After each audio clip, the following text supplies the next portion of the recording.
નમસ્કાર મિત્રો, આજે આપણે સુરેન્દ્રનગર જિલ્લાના પાટડી તાલુકાના રાજપર ગામે છીએ। અત્યારે આપણે જે સમસ્યાઓ જોઈ, ઘણી બધી વૈકલ્પિક સમસ્યાઓ જે ઉદ્ભવતી હોય છે, એમાં અત્યારે મેઇન સમસ્યા ખેડૂતની છે। ખેડૂત એટલે જે જગતનો તાત કહેવામાં આવે છે, એ અત્યારે હરેક જગ્યાએ હેરાન પરેશાન છે। જો ખેતી કરે તો ખેતી કરવામાં એમને પૂરતું પાણી નથી મળતું, અને જો પૂરતું પાણી મળે તો ખાતર નથી મળતું। ખાતર મળે તો પછી બિયારણના ભાવ એવા હોય છે કે ખેડૂત લઈ નથી શકતા, અને કોઈ પણ સમસ્યા જ્યાં સુધી સરકાર સુધી પહોંચાડવામાં ના આવે ત્યાં સરકાર અત્યારે એવું છે કે સરકારને કામ કરવું જ નથી। અને જો સરકાર ખેડૂતોને પૂરતી સહાય આપે તો પછી એમના કોન્ટ્રાક્ટર હોય કે પછી કોઈ એમના અધિકારીઓ હોય તો એ ખેડૂતો સુધી એમની જે લાભ હોય એ પહોંચવા દેતા નથી।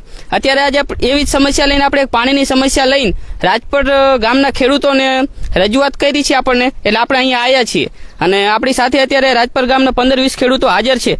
આ તમે આ લોકેશન જે મારી પાછળ જે જોઈ રહ્યા છો, આવું લોકેશન તો તમે અત્યારે સુધી આપણે એક વિડીયોમાં નહીં જોયું હોય, કારણ કે અહીંયા લગભગ 10-15 વર્ષ પહેલા ખેડૂતની ખેતી માટે આ માઇનોર કેનલ જે કહેવામાં આવે છે બનાવવામાં આવી હતી। અને આ તમે મારી પાસે હું કેમેરામેનને રિક્વેસ્ટ કરીશ કે આ થોડો કેનાલના આ બાવરને આ બધું બતાવે। ખેડૂતને જે માઇનર કેનાલ આવે કે જે ખેતી માટે પાણી છોડવામાં આવે, 10-15 વર્ષ પહેલા કેનાલ બનાવવામાં આવી હતી ખેડૂતની સહુલિયત માટે, પણ એક પણ વખત આની અંદર પાણી છોડવામાં આવ્યું નથી। હવે આપણને ખેડૂતોએ બતાવ્યું કે આગળ કેનાલમાં જ્યાં પાણી છોડવામાં આવ્યું છે તો અડધે સુધી પાણી પહોંચે છે, તો અડધે સુધી નથી પહોંચતું। અને હવે આપણે રાજપર ગામના જે ઉપસરપંચ છે આપણે એમની સાથે પણ થોડીક વાતચીત કરીએ કે એમનું શું કહેવાનું છે। સરપંચ સાહેબ, પહેલા તમારું નામ અને આનું થોડુંક લોકેશન આપી દેજો।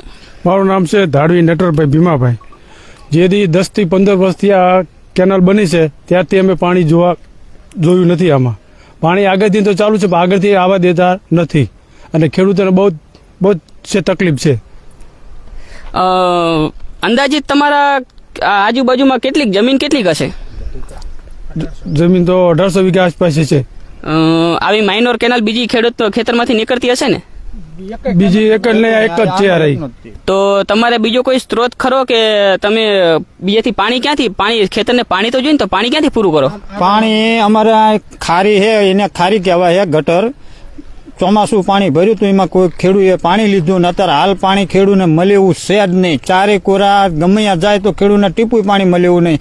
અને નર્મદાવાળા સાહેબોને કીધું, પણ એ બધા બિલ્લી ભગત છે કે ફોન કર્યું તો કાલે મેં 10 ફોન કર્યા કે હા તમારે સાંજે પોકી જાય કે તમારે 2 વાગ્યા પોકી જાય, એમ કરીને આજના 2 વગાડ્યા તોય જો હાલ પાણી રાત પર ના કુદી આવ્યું નહીં।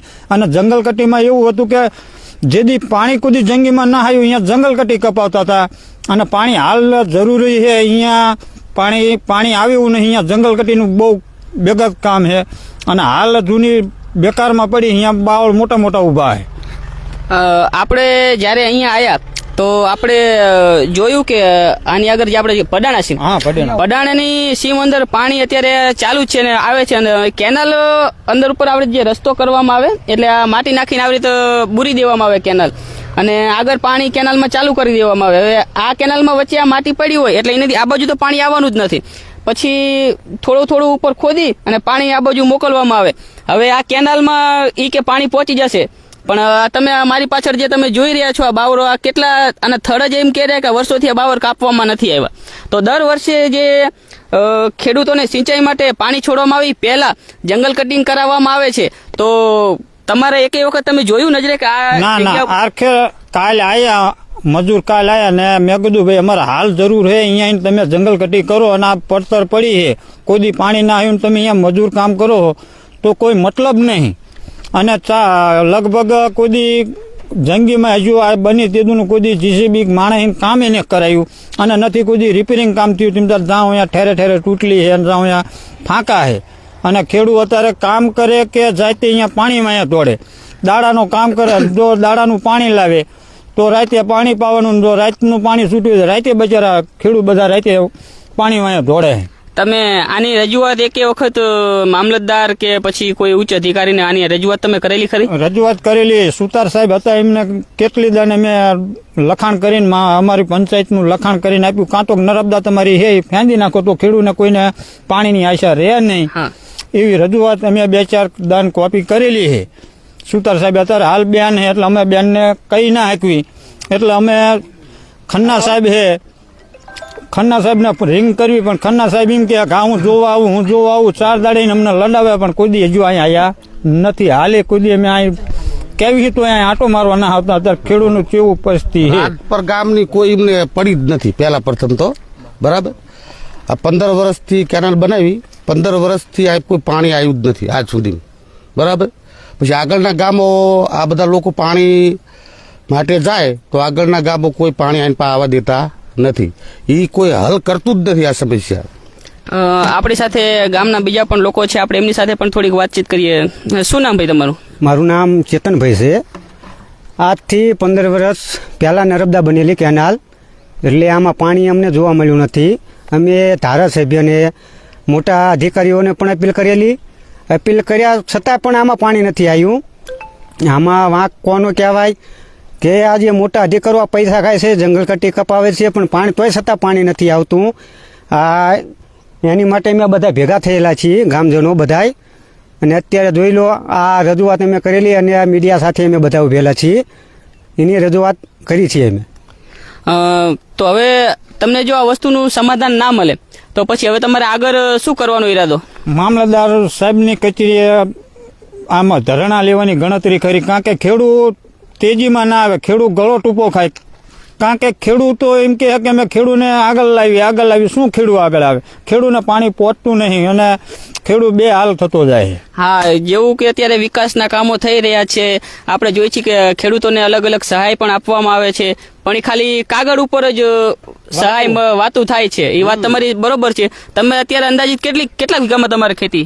મારે 50 વીઘામાં છે ને 50 વીઘામાં હાલ ઘઉં જો 2 દીમાં પાણી ના આવે તો ઘઉં જેલા છે. મારું નિષ્ફળ જ છે, કશું અંદર પાકે એવું છે નહીં. કારણ કે હું ચોમાસું હતું એ તો જેલું જ હતું અને વચ્ચે અત્યારે રહી પાક કર્યો, એમાં રહી પાકમાં પાણી ના આવ્યું તો એટલે અત્યારે હાલ ખેડૂત બધા બે હાલત છે. હવે તમે કહો 2 દિવસમાં પાણી મળે, પણ આ કેનાલ જોઈને મને એવું લાગતું જ નથી કે આના અંદર પાણી કોઈ પણ કારણોસર આવી શકે. કારણ કે આપણે જે તમે મને જે લેવલ બતાવ્યું અને જ્યાં પાણી આવતું હતું એના કરતા કેનાલનું લેવલ જ મને આમ થોડુંક ઊંચું લાગે. તો કોઈ પણ કારણોસર જો આ જંગલ કટિંગ સંપૂર્ણપણે કરવામાં આવે તોય પણ અહીં પાણી પહોંચે એવી પરિસ્થિતિ તો નથી જ. આપણે ગામના બીજા પણ માણસો આપણી સાથે છે તો આપણે એમની સાથે પણ થોડીક વાતચીત કરીએ. આવો, શું કહેશો તમે? કે આવવાનું તો શું હજી ભંડેલાનો સીમાડો આવે, રાજપરની હૈદ આવે અહીંયા આડો લોક મારી દે અને ભંડેલા સુધી પાણી ચાલુ હોય. માઇલોલ કેનાલ હજી હાલમાં તમારે ખેતી કરો તમે? કેટલા વીઘા ખેતી તમારે? 50 વીઘાની ખેતી આ કેનાલ ઉપર. શું વાવ્યું તમે અત્યારે? જીરું છે, ઘઉં છે. તો અત્યારે તમે આના પહેલાના પાણી તમે ક્યાંથી પૂરા કરેલા? આ બંધ ભર્યો તો બરોબર, આ તલાવ જે ભરેલું કહેવાય. હા, યારિકેશન નો બંધ છે, કાળો ભૂયો એ બંધ ભર્યો તો એમાં હાથ લગીને પાણી લીધા. હવે પાણી તંગ જ છે, હવે શું કરવાનું? બરોબર, તો તમારે હવે સરકારને શું રજૂઆત? સરકારને રજૂઆત એટલે જેમ બને વહેલી શકે પાણી પહોંચાડે. ખેડૂતો સાથે આપણે વાતચીત કર્યા બાદ આપણને જાણવા મળ્યું કે જો વહેલી તકે પાણી છોડવામાં નહીં આવે તો ખેડૂતોના પાક નિષ્ફળ જશે. અને ખેડૂતોને એવું કહેવું છે કે જો અમારી રજૂઆત સાંભળવામાં નહીં આવે તો કાલ અમે મામલતદાર કચેરીએ જઈ અને આવેદનપત્ર આપીને પછી અહીંયા ધરણા પર બેસી જ્યાં સુધી અમારી સમસ્યાનું નિરાકરણ કરવામાં ના આવે. હું જે દર્શક મિત્રો મારાથી જોડાયેલા છે અને જે મારાથી જોડાય છે એમને હું ખાસ રિક્વેસ્ટ કરીશ કે જે આ વિડીયો જોઈ રહ્યા છે તે આ વિડીયોને વધારે ને વધારે શેર કરે. અને કાલ આપણે જો ખેડૂતો મામલતદાર કચેરી આવશે તો આપણે મુલાકાત થશે ને આપણે અહીંયા કને ફરીથી લાઈવ કરી અને આપણે ખેડૂતની સમસ્યાઓને બતાવશી અને આપણે પણ મામલતદાર શ્રી અને ધારાસભ્ય પાસે રજૂઆત કરશી. ધન્યવાદ.